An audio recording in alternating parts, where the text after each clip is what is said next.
Palakkad പുതുശ്ശേരിയിൽ Carol സംഘത്തിന് നേരെ ഉണ്ടായ ആക്രമണത്തിൽ BJP പ്രവർത്തകൻ അറസ്റ്റിൽ. പുതുശ്ശേരി കാളാണ്ടിത്തറ സ്വദേശി അശ്വിൻ രാജിനെയാണ് കസബ പോലീസ് അറസ്റ്റ് ചെയ്തത്. ഇന്നലെ രാത്രിയാണ് പ്രതി കുട്ടികളടങ്ങുന്ന കരോൾ സംഘത്തെ ആക്രമിച്ചത്. സാജിദ് അജ്മൽ വിശദാംശം നൽകും. സാജിദ്, എന്തിനായിരുന്നു ഈ അക്രമം പ്രതി നടത്തിയത്?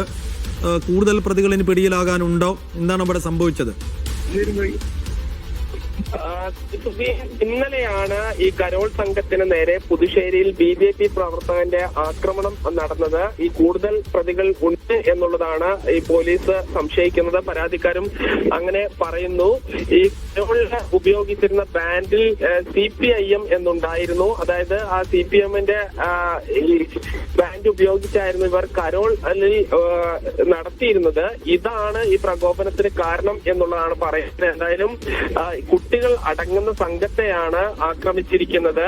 ഈ പുതുശ്ശേരി കാളാണ്ടിത്തറ സ്വദേശിയായ അശ്വിൻ രാജ് എന്ന BJP പ്രവർത്തകനെ പാലക്കാട് കസബ പോലീസ് നിലവിൽ അറസ്റ്റ് ചെയ്തിട്ടുണ്ട്. കൂടുതൽ പ്രതികളെ പിടികൂടും എന്നാണ് അറിയുന്നത്.